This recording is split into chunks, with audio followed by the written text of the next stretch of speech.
नमस्कार, S news मध्ये आपलं स्वागत। सविस्तर बातम्या पाहण्यापूर्वी पाहूयात ठळक घडामोडी।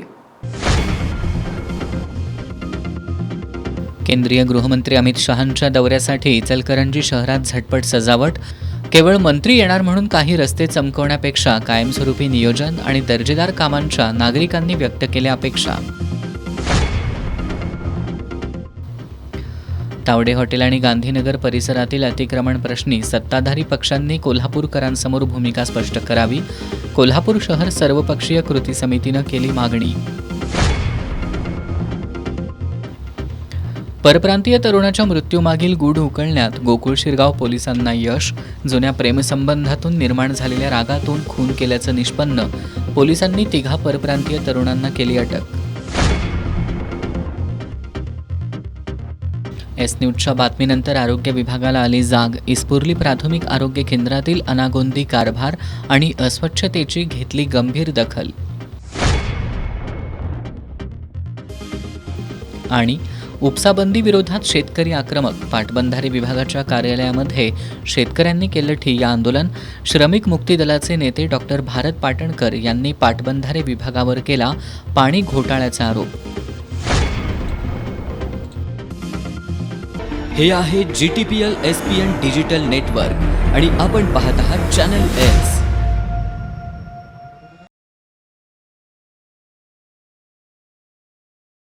आता वळूयात सविस्तर बातम्यांकडे। इचलकरंजीत शनिवारी केंद्रीय गृहमंत्री, मुख्यमंत्री आणि उपमुख्यमंत्री यांच्या नियोजित दौऱ्याच्या पार्श्वभूमीवर महानगरपालिका प्रशासनाकडून शहर सुशोभीकरण आणि रस्ते दुरुस्तीच्या कामांना वेग आलाय।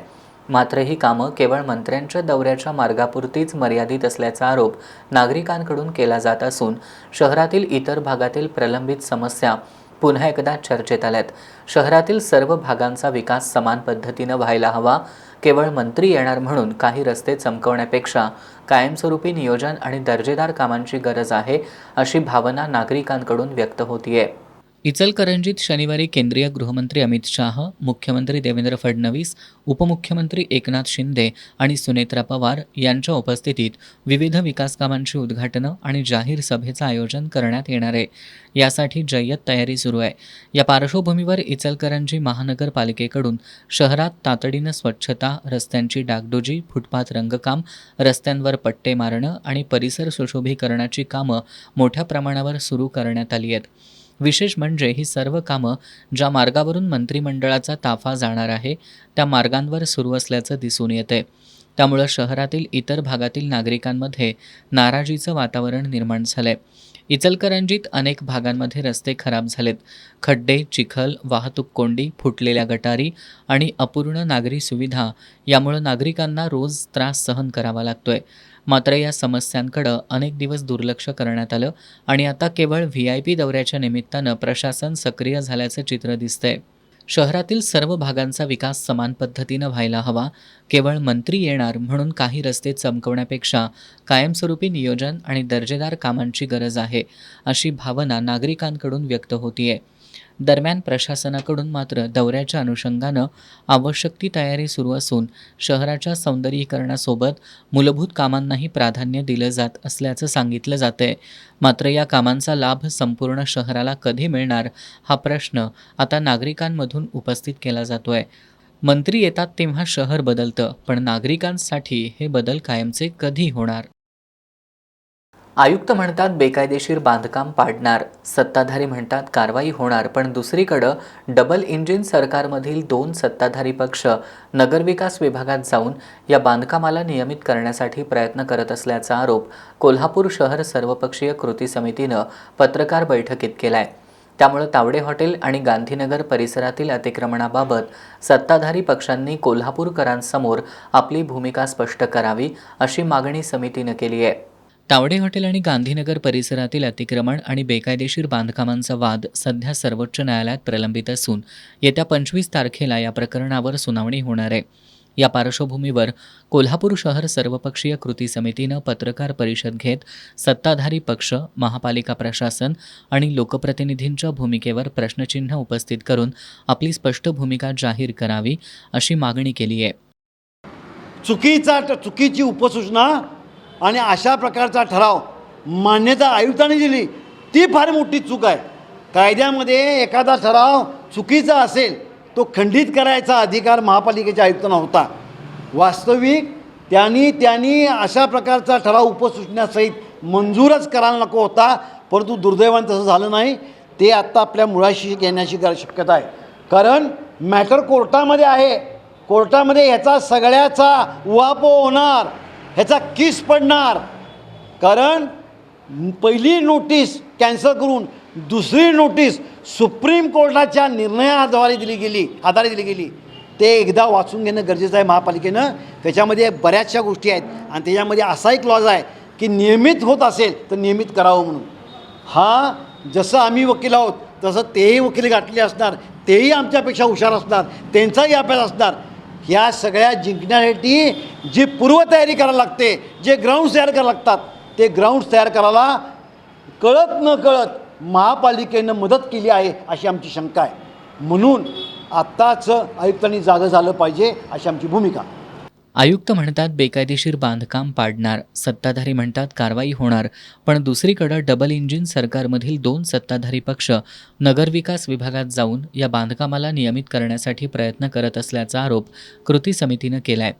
न्यायालयीन लढाईत महापालिकेला उपयोगी पडू शकणारी महत्त्वाची कागदपत्रं समितीनं प्रशासनाकडे दिल्याचा दावा केला आहे.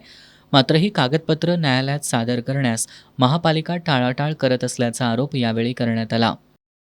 आयुक्त म्हणतात पाडणार, राजकीय पक्ष म्हणतात पाडणार. गपचूप जातात 2 राजकीय पक्ष महत्त्वाचे, ज्याच्यामध्ये जे डबल इंजिनचं सरकारमध्ये जे 2 महत्त्वाचे घटक आहेत ते परस्पर जातात. नगरविकासच्या कॅबिनेट मंत्र्याला भेटतात, त्याच्यावर नियमितीकरणाला शिक्का मारून आणतात. तो लगेच पब्लिक करत नाहीत, इकडं मात्र कोर्टाबरोबर खेळ चालू करतात. अरे, आणि सभागृहामध्ये काल वेगळंच काही चर्चा होते, आमच्याकडं व्हिडिओग्राफ आहे, अमुक आहे तमुक आहे. याच्यामुळं सर्वसामान्य कोल्हापूरकरांच्या मनामध्ये संशय आलाच पाहिजे आणि आला तर तो चुकीचा नाही. त्याचं निराकरण कोणी करायला पाहिजे ना. यासाठी आम्ही 10 पत्र लिहिली आयुक्तांना, त्याचं ते उत्तर देत नाहीत, याचं आम्हाला दुःख आहे. पत्रकार बैठकीला दिलीप देसाई, R.K. पोवार, अनिल कदम, अशोक भंडारी यांच्यासह समितीचे सदस्य उपस्थित होते. कागल पंचतारांकित औद्योगिक वसाहत परिसरात एका तरुणाचा संशयास्पद मृतदेह आढळला होता. या तरुणाच्या मृत्यूमागील गूढ उकलण्यात गोकुळ शिरगाव पोलिसांना यश आलंय. जुन्या प्रेमसंबंधातून निर्माण झालेल्या रागातून हा खून झाल्याचं तपासात समोर आलंय. या प्रकरणी पोलिसांनी सनी भर, रोहन भर आणि अर्जुन सिंह या 3 परप्रांतीयांना अटक केली आहे.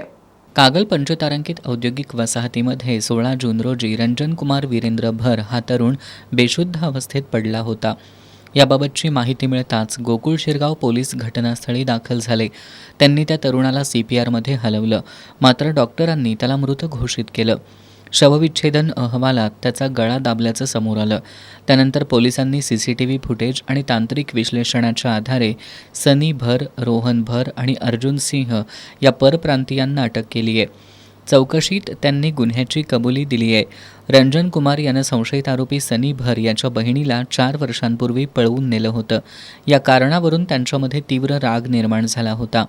15 जूनच्या रात्री संशयितांनी रंजन कुमारला कागल तालुक्यातील इंडियन पेट्रोल पंपासमोरील रेमंड चौक ते लक्ष्मी टेकडी मार्गावरील निर्जन ठिकाणी नेऊन त्याचा गळा दाबून खून केला. त्यानंतर मृतदेह आणि दुचाकी पंचतारांकित MIDC परिसरात टाकून ते पसार झाले होते. गोकुळ शिरगाव पोलीस ठाण्याचे सहाय्यक पोलीस निरीक्षक रणजित पाटील आणि त्यांच्या पथकानं ही कारवाई केली. इचलकरंजी महानगरपालिकेनं सर्व व्यवहार ऑनलाईन केलेत, पण त्यासाठी आवश्यक असलेली व्यवस्था किती सक्षम आहे यावर आता प्रश्नचिन्ह उपस्थित झालंय. गेल्या 2 दिवसांपासून इंटरनेट सेवा बंद असल्यामुळं महानगरपालिकेचे अनेक विभाग अक्षरशः ठप्प झालेत. नागरिकांना कर भरण्यापासून ते इतर सेवांसाठी मोठा मनस्ताप सहन करावा लागतोय. त्यातच संबंधित विभागांमध्ये अधिकारी अनुपस्थित असल्यानं नागरिकांमधून तीव्र नाराजी व्यक्त होतीये. इचलकरंजी महानगरपालिकेमध्ये सध्या बहुतांश सेवा पूर्णपणे ऑनलाईन पद्धतीनं सुरू आहेत. ई-पेमेंट, कर भरणा, नोंदणी प्रक्रिया तसंच इतर अनेक प्रशासकीय व्यवहार इंटरनेटवर आधारित आहेत. मात्र इंटरनेट सेवा खंडित होताच संपूर्ण कामकाज विस्कळीत झाल्याचं चित्र समोर आलंय. गेल्या 2 दिवसांपासून इंटरनेट सेवा बंद असल्यामुळं महानगरपालिकेत येणाऱ्या नागरिकांना मोठ्या अडचणींचा सामना करावा लागतोय. घरपट्टी, गाळा भाडं तसंच इतर कर भरण्यासाठी येणाऱ्या नागरिकांना ऑनलाईन व्यवहार करता येत नसल्यामुळं वारंवार महापालिकेत फेऱ्या माराव्या लागत आहेत. अनेक नागरिक पैसे ऑनलाईन भरू इच्छित असतानाही इंटरनेट उपलब्ध नसल्यानं त्यांचे व्यवहार रखडलेत. याच दरम्यान घरपट्टी वसुली विभागामध्ये नागरिकांची मोठी गर्दी दिसून आली. मात्र संबंधित टेबलांवर अधिकारीच उपस्थित नसल्यानं नागरिकांनी संताप व्यक्त केला. अनेक खुर्च्या रिकाम्या असल्यानं नागरिकांच्या तक्रारी कोण ऐकणार आणि माहिती कोण देणार असा सवाल उपस्थित करण्यात आला. महापालिका सुरू झाल्यापासून डिजिटल प्रणालीचा मोठ्या प्रमाणावर वापर सुरू करण्यात आला.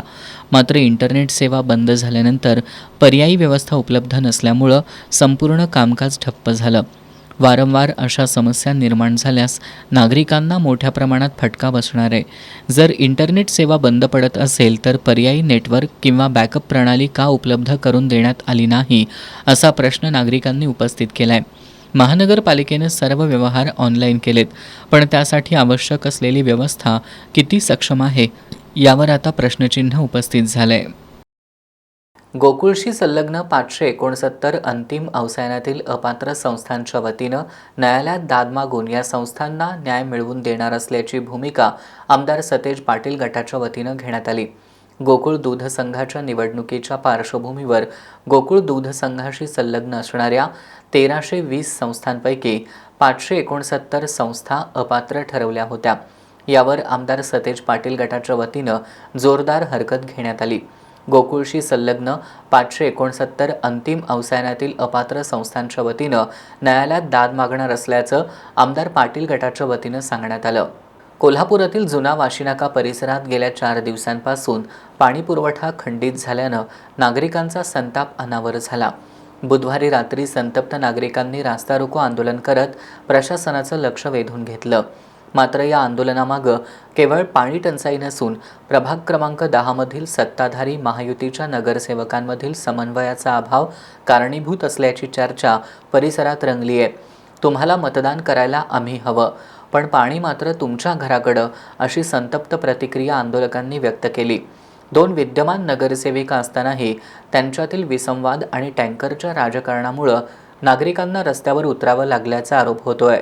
बुधवारी सकाळपासून राजाराम चौक, खाणबाग परिसरातील काही तरुण आणि महिला पाण्याचा टँकर मिळवण्यासाठी कळंबा फिल्टर इथं गेले होते. काही वेळानं एक टँकर तिथं उपलब्ध झाला, मात्र तो एका गटनेत्याच्या घराकडे जाणार असल्याचं सांगण्यात आल्यानं संतप्त तरुणांनी विरोध केला. यावेळी कळंबा फिल्टर हाऊस इथं कर्मचारी आणि पाणी मागण्यासाठी गेलेल्या तरुणांमध्ये शाब्दिक बाचाबाची झाली. अशा परिस्थितीत नागरिकांना दिलासा देण्यासाठी किंवा परिस्थिती नियंत्रणात आणण्यासाठी संबंधित लोकप्रतिनिधी घटनास्थळी फिरकलेच नसल्यानं नाराजी व्यक्त करण्यात आली. निवडून आणण्यासाठी आम्ही मतदान करायचं, पण पाणी देताना दुजाभाव का, असा सवाल यावेळी नागरिकांनी उपस्थित केला. दरम्यान एका नगरसेविकेनं टँकर आपल्या भागात वळवल्याचा आरोपही स्थानिकांकडून करण्यात आला. त्यामुळे आधीच पाणी टंचाईनं त्रस्त असलेल्या नागरिकांचा संताप आणखीन वाढला. या पार्श्वभूमीवर बुधवारी रात्री नागरिकांनी जुना वाशीनाका परिसरात रास्ता रोको आंदोलन छेडलं. आंदोलनामुळे परिसरातील वाहतूक सुमारे अर्धा तास ठप्प झाली होती. महिलांसह तरुणांनी मोठ्या संख्येनं सहभाग घेत प्रशासन आणि लोकप्रतिनिधींविरोधात घोषणाबाजी केली. माहिती मिळताच पोलिसांनी घटनास्थळी धाव घेतली आणि महापालिका अधिकाऱ्यांशी संपर्क साधला.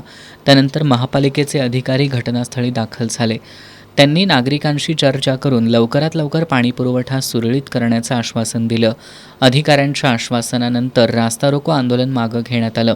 मात्र पाणीपुरवठा सुरळीत न झाल्यास आणि टँकरबाबतचं राजकारण थांबलं नाही तर आणखी तीव्र आंदोलन छेडण्याचा इशारा नागरिकांनी दिलाय. ग्रामीण भागातील हजारो नागरिकांसाठी आरोग्याचा आधारवड असलेल्या इस्पुर्ली प्राथमिक आरोग्य केंद्रातील अनागोंदी कारभार, अस्वच्छता आणि मद्यपींचा वाढता वावर याबाबतचं वृत्त एस न्यूजनं प्रसारित केलं होतं. या वृत्ताची आरोग्य विभागानं दखल घेतली आहे. कर्मचाऱ्यांनी तात्काळ स्वच्छतेसह विविध उपाययोजना राबवण्यास सुरुवात केली आहे. आरोग्य अधिकाऱ्यांनी कर्मचाऱ्यांना मुख्यालयात राहण्याचे आदेश दिले असून याचं पालन न केल्यास भत्ता रोखला जाईल असा इशारा दिलाय. इस्पुर्ली प्राथमिक आरोग्य केंद्राच्या पडक्या खोल्यांमध्ये दारूच्या रिकाम्या बाटल्या, परिसरात पसरलेली घाण आणि रात्रीच्या वेळी मद्यपींचा वावर यामुळं रुग्ण आणि नागरिक त्रस्त झाले होते. याबाबतचं वृत्त एस न्यूजनं प्रसारित केलं होतं. या बातमीनंतर सोमवारी सकाळी करवीर तालुका वैद्यकीय अधिकारी डॉक्टर उत्तम मदने यांनी जिल्हा परिषद सदस्य एकनाथ पाटील यांच्या उपस्थितीत कर्मचाऱ्यांची तातडीची बैठक घेतली. यावेळी आरोग्य केंद्रातील विविध समस्यांचा आढावा घेऊन संबंधित कर्मचाऱ्यांना खडे बोल सुनावण्यात आले. आरोग्य केंद्रातील विविध विभागांची स्वच्छतेची जबाबदारी कर्मचाऱ्यांमध्ये विभागून देण्यात आली आहे. दररोज स्वच्छता करून त्याचं छायाचित्र आरोग्य केंद्राच्या अधिकृत समूहावर पाठवण्याच्या सूचना देण्यात आल्या. भविष्यात स्वच्छतेबाबत कोणतीही तक्रार आल्यास संबंधित कर्मचाऱ्यावर थेट प्रशासकीय कारवाई करण्यात येणार असल्याचा इशाराही देण्यात आला आहे. आरोग्य केंद्रातील कर्मचारी मुख्यालयी राहत नसल्यामुळं रात्रीच्या वेळी रुग्णांना अनेक अडचणींचा सामना करावा लागत होता. अनेक वेळा रुग्णांना उपचारासाठी CPRचा आधार घ्यावा लागत होता. त्यामुळं परिसरात मद्यपींचा वावरही वाढल्याचं निदर्शनाला आलं होतं. या पार्श्वभूमीवर सर्व कर्मचाऱ्यांनी मुख्यालयी राहणं बंधनकारक असल्याचं स्पष्ट करण्यात आलं. नियमांचं पालन न करणाऱ्या कर्मचाऱ्यांचे जून 2026चे घरभाडे भत्ते रोखण्याबाबत लेखी आदेश काढण्यात आलेत. त्याचबरोबर आरोग्य उपसंचालक डॉक्टर दिलीप माने यांनी जिल्हा आरोग्य अधिकाऱ्यांना स्वयंस्पष्ट अभिप्रायासह सविस्तर वस्तुस्थिती दर्शक अहवाल तात्काळ सादर करण्यास सांगितलंय. गेली अनेक महिने इस्पुर्ली प्राथमिक आरोग्य केंद्रातील आरोग्यसेवा आणि स्वच्छतेचा प्रश्न ऐरणीवर आला होता. मात्र एस न्यूजनं वस्तुस्थिती समोर आणल्यानंतर प्रशासनानं तातडीनं दखल घेत कारवाई सुरू केल्यानं नागरिकांनी एस न्यूजचे आभार मानलेत. 2 दिवसापूर्वी एस न्यूजच्या माध्यमातून इस्पुर्ली आरोग्य केंद्राचा भोंगळ कारभार उजेडात आणला होता. त्याची जिल्हा आरोग्य प्रशासनाने तात्काळ दखल घेत योग्य ती कार्यवाही केली आहे. येथून पुढे आरोग्य केंद्राकडे कायमस्वरूपी लक्ष देऊन परिसरातील नागरिकांना योग्य पद्धतीने आरोग्य सेवा द्यावी ही विनंती. एस न्यूजच्या बातमीनंतर कर्मचाऱ्यांनी तात्काळ स्वच्छतेसह विविध उपाययोजना राबवण्यास सुरुवात केली. सर्वसामान्यांच्या आरोग्याशी निगडीत प्रश्नाला न्याय मिळवून देण्यात एस न्यूजनं पुन्हा एकदा लोकहिताची भूमिका बजावल्याची भावनाही नागरिकांमधून व्यक्त होतीये. पट्टण कोडोलीत घराच्या अंगणात खेळत असताना 13 वर्षीय ओंकार मोहन कांबळे याचा विजेच्या धक्क्यानं मृत्यू झाला.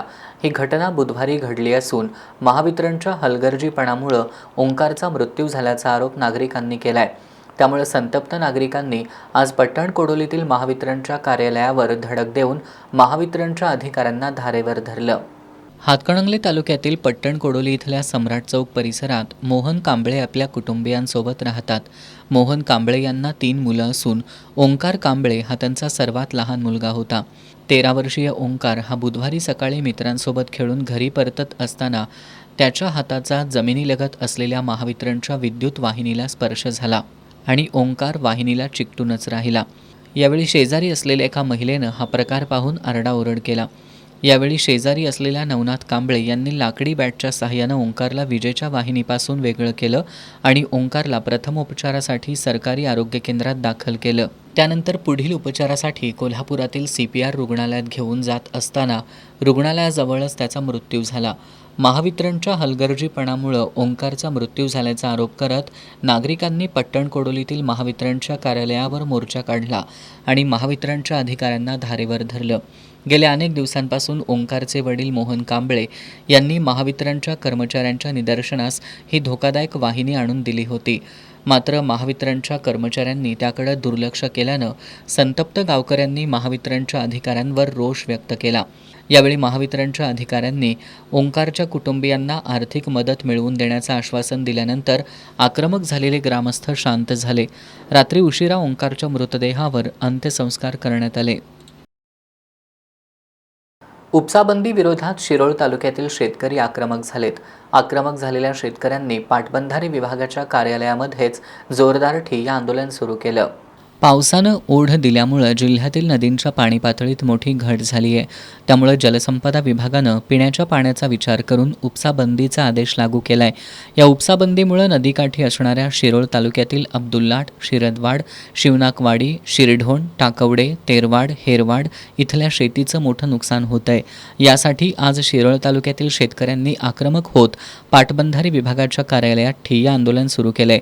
पाणी आमच्या हक्काचं, नाही कुणाच्या बापाचं, उपसाबंदी तात्काळ मागं घ्या अशा घोषणांनी शेतकऱ्यांनी कार्यालय दणाणून सोडलं. जोपर्यंत उपसाबंदी हटवत नाही तोपर्यंत आंदोलन थांबवणार नसल्याचा आक्रमक पवित्रा शेतकऱ्यांनी घेतलाय. पंचगंगा नदीकाठावरील इचलकरंजी बंधाऱ्यापासून ते तेरवाड बंधाऱ्यापर्यंतचं पाणी पूर्णपणे प्रदूषित असल्यानं या पाण्याचा पिण्यासाठी वापर केला जात नाही. तसंच कोल्हापूर महापालिका, इचलकरंजी महानगरपालिका, विविध औद्योगिक वसाहतीमधून बाहेर पडणारं केमिकलयुक्त पाणी नदीत मिसळतंय. त्यामुळे या पाण्याचा पिण्यासाठी वापर होत नसताना जलसंपदा विभागानं उपसाबंदी लागू करण्याचं कारण काय, असा सवाल शेतकरी उपस्थित करत आहेत. या ठिय्या आंदोलनात सहकारी पाणीपुरवठा संस्थांचे पदाधिकारी आणि शेतकरी मोठ्या संख्येनं सहभागी झालेत. दरम्यान श्रमिक मुक्ती दलाचे नेते डॉक्टर भारत पाटणकर यांनी पाटबंधारे विभागावर पाण्याचा मोठा घोटाळा केल्याचा आरोप केलाय. धरणामध्ये पाणीसाठा असताना अचानक पाणी कमी कसं झालं, एवढं पाणी गेलं कुठं असा प्रश्न करत यामध्ये पाण्याचा मोठा घोटाळा झाल्याचा आरोप डॉक्टर भारत पाटणकर यांनी केलाय. एका महिन्यात कसं काय सोडलं, कोणी कुठं सोडलं? 8 TMC फार मोठा आकडा आहे. म्हणजे आता ते 10 TMC शिल्लक काय म्हणतात, ते 8 TMC फार मोठा आकडा आहे. एक धरणंच आता 8 TMCचे वगैरे मोठी धरणं असतात, काही त्याच्यापेक्षा लहान आहेत ती. तेव्हा अशा तऱ्हेनं पाणी कुठंतरी त्याचं काहीतरी काय म्हणतो घोटाळा झालेला आहे. पाणी कुठं सोडलं याचा पत्ता लागत नाही अशी परिस्थिती आहे. आणि म्हणून हिशेब आम्ही त्यासाठीच मागतो आहोत की हे तुम्ही तोंडी वगैरे काय ते सांगू नका आम्हाला, याचा हिशेब करून दाखवा आम्हाला, हे पुरत नाही दाखवा आणि मग आम्ही मान्य करू ना काय करायचं. कोल्हापूर शहरातील तीव्र पाणी टंचाईचा मुद्दा बुधवारच्या महानगरपालिकेच्या सर्वसाधारण सभेत चांगलाच गाजला. पाणीपुरवठा व्यवस्थेतील त्रुटी, प्रशासनाचा ढिसाळ कारभार आणि सत्ताधाऱ्यांच्या समन्वयाच्या अभावामुळे ही परिस्थिती निर्माण झाल्याचा आरोप विरोधी पक्षनेते राजेश लाटकर यांनी केला. यासोबतच तावडे हॉटेल परिसरातील अनधिकृत बांधकामांच्या मुद्द्यांवरूनही त्यांनी आमदार अमल महाडिक यांच्यावर निशाणा साधला. कोल्हापूर पाणी पाणी करतंय, शहरातील लोकांना पाणी मिळत नाही. सत्ताधारी, प्रशासन आणि जलसिंचन विभागाच्या समन्वयाच्या अभावामुळं ही परिस्थिती उद्भवली आहे असा आरोप महापालिकेतील विरोधी पक्षनेते राजेश लाटकर यांनी केलाय. आजच्या कोल्हापूर महानगरपालिकेच्या महासभेमध्ये पाणी प्रश्नावरनं जो गदारोळ झाला, मूळ ही पाणी टंचाई आणि पाण्याच्या बाबतीत कोल्हापुरात जे पाणी पाणी करत आहे आणि लोकांना पाणी मिळत नाही, हे सर्वस्वी महापालिकेतील सत्ताधारी आणि हे महायुतीचं शासन म्हणणारे सर्व महायुतीचे नेते मंडळी यांचा जलसंपदा विभागाशी कुणाचाही समन्वय झाला नाही किंवा त्यांच्यावर कमांड नाही. कळंबवाडी धरण हे पाणी गळती काढायसाठी म्हणून गेल्या 3 वर्षापासून टेंडर चालू आहे. या टेंडरमध्ये पण ह्या वर्षी पुढच्या वर्षी करत आत्ता त्याची कामाची सुरुवात झाली. ज्या क्षमतेनं कळंबावाडी धरण भरणं अपेक्षित होतं, जवळजवळ 27 ते 29 TMC पाणी, ते 19 TMC पाणी या वर्षभरामध्ये साठवणूक केलं. त्यामध्ये जवळजवळ 8 ते 10 TMC पाणी कमी पडलं आणि ती गळती जर वेळेवर निघाली असती तर आत्ताची अल निनोमुळं जो पावसाळा लांबला, उन्हाची तीव्रता वाढत आहे, ह्या काळामध्ये कोल्हापूरला पाणी टंचाई भासवली नसती. थेट पाईपलाईन योजनेमधनं थेट पाणी प्रत्येकाला चांगल्या पद्धतीनं मिळालं असतं. त्यासाठीच थेट पाईपलाईन योजना काँग्रेस राष्ट्रवादी आघाडी काळामध्ये मंजूर केलेली आहे. पण जलसंपदा विभाग, महापालिका प्रशासन आणि महापालिकेतले सत्ताधारी मंडळी यांचा कसलाही समन्वय नाही, इकडं कुणाचंही लक्ष नाही आणि यांना ह्या कामाची प्रायोरिटीज नाही आहे. पाणी म्हणजे जीवन आहे, पाणी किती गरजेचं आहे हे बघणं जे गरजेचं होतं ते बघितलं नाही. आणि आज मात्र महासभेमध्ये सत्ताधारीच पदाधिकारी आणि त्यांचे नेते मंडळी गोंधळ घालत आहेत किंवा मोठमोठ्यानं बोलून प्रशासनाचं वाबाडं काढत आहेत. कालच मी सांगितलेलं आहे, हा गलथान कारभार आहे. हा कोल्हापूरकरांना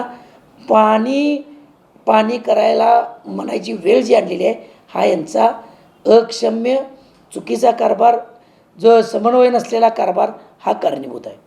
तावडे हॉटेल परिसरातील अनधिकृत बांधकामांच्या मुद्द्यावरूनही त्यांनी आमदार अमल महाडिक यांच्यावर टीका केली. काही मोजक्या लोकांच्या हितासाठी शहरातील लाखो नागरिकांच्या भावनांचा विश्वासघात करण्यात आल्याचा आरोप त्यांनी केला. दरम्यानमध्ये दक्षिणचे आमदार अमल महादेवराव महाडिक यांनी कारण नसताना हा सर्वस्वी महापालिका प्रशासनाचा आणि महापालिकेच्या बाजूनं निर्णय असताना काही मुठभर लोकांसाठी राज्य सरकारकडं ते तिचे निवेदन दिले की MRTP ॲक्टनुसार महापालिकेच्या प्रशासनानं काढलेल्या नोटिसीला स्थगिती मिळावी. त्यांनी थेट राज्य शासनाकडे जाऊन त्याच्यावर उपमुख्यमंत्री एकनाथ शिंदेंचे शेरा मारून घेणं की त्यांच्या विनंतीप्रमाणे कारवाई ठेवावी. मग कोल्हापूर शहरात असे अनेक प्रश्न आहेत, त्या बाबतीत का ते अग्रेसर राहत नाहीत हा आमचा प्रश्न आहे. कोल्हापूर शहरात आमचा ब्ल्यू लाईन कमी जास्त करावा तो प्रश्न आहे. कचरा डेपो बसला बफर झोनचा प्रश्न आहे. असे कित्येक अतिक्रमणधारक आहेत की त्यांच्या बाबतीत निर्णय अपेक्षित आहे. DP अंमलबजावणी लवकर होईना झाल्या, 20 वर्ष होऊन आज 26वं वर्ष चालू आहे. तो अहवाल तातडीनं शासनाकडनं त्याचा आदेश आणावा तो प्रश्न आहे. फेरीवाला नियोजन समितीचं गॅझेटीकरण होईना झाले, त्यामुळे फेरीवाल्यांचं अतिक्रमण वाढू लागले. फेरीवाले झोन तयार होईना झाल्यात. शहर वाहतूक कोंडीत ला त्रस्त आहे. गॅस चेंबर व्हायला लागले, लोकांना चालता येईना झाले. सेवा प्रवेश नियमावली आमची शासनाकडनं प्रलंबित आहे, त्यामुळे आम्ही नवीन भरती करून झाले. ह्याच्यासाठी तातडीनं आमदार अमल माडिक साहेबांनी काम करावं ना, तात्काळ आदेश आणावेत ना. हे 3-3, 4-4 वर्ष फायली पेंडिंग आहेत तिथं. आत्ताच फक्त हा सुप्रीम कोर्टानं निर्णय दिल्यानंतर ठराविक लोकांसाठी एवढं अग्रेसर राहणं आणि ह्या तुमच्या अशा या भूमिकेमुळं उच्च न्यायालय कोल्हापूरमध्ये जर महापालिकेच्या कारवाईला स्थगिती मिळत असेल, याच्या इतकं अवमानजनक काम नाही. कोल्हापूरकरांचा हा अवमान झालेला आहे असं व्यक्तीच्या आमचं मत आहे. पाणी टंचाई आणि अनधिकृत बांधकामांच्या मुद्द्यावरून बुधवारच्या महासभेत आरोप प्रत्यारोपांचं वातावरण पाहायला मिळालं. राजर्षी छत्रपती शाहू महाराजांच्या दूरदृष्टीतून उभारण्यात आलेल्या ऐतिहासिक राधानगरीतील धरणाच्या सुरक्षिततेच्या दृष्टीनं घनता चाचणी नुकतीच घेण्यात आली. धरण पूर्ण होऊन अनेक दशकं उलटल्यानंतर पुण्यातील केंद्रीय जल आणि विद्युत संशोधन केंद्राच्या तज्ज्ञ पथकानं धरणाची सखोल पाहणी करून भिंतींची कार्यक्षमता तपासली.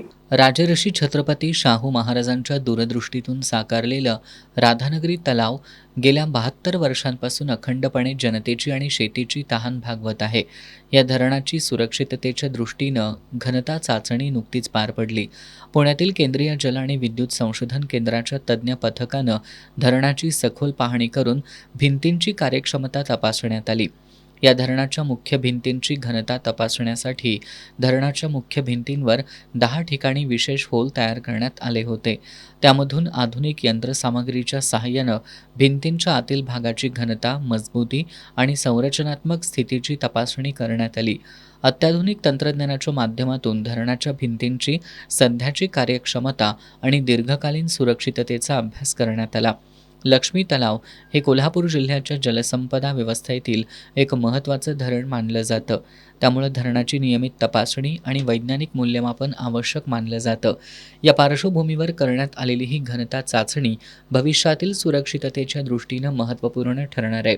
या पाहणीवेळी केंद्रीय जल आणि विद्युत संशोधन केंद्राचे वैज्ञानिक रॉलँड अँड्रेड, अमोल सुनाडे, पूजा तिवारी, उपविभागीय अधिकारी प्रवीण पारकर, शाखा अभियंता समीर निरुखे तसंच कनिष्ठ अभियंता वीरेंद्र मंडलिक उपस्थित होते. RTE अंतर्गत प्रवेश होऊन सुद्धा फीची मागणी करणं, गणवेश आणि इतर शालेय साहित्य खरेदीसाठी ठराविक दुकानांची सक्ती करणं असे अनेक प्रकार खाजगी शाळांकडून सुरू आहेत. खाजगी शाळांनी हा मनमानी कारभार बंद करावा अशी मागणी राष्ट्रवादी काँग्रेस शरदचंद्र पवार पक्षाच्या विद्यार्थी पालक सेल संघटनेच्या वतीनं करण्यात आली आहे.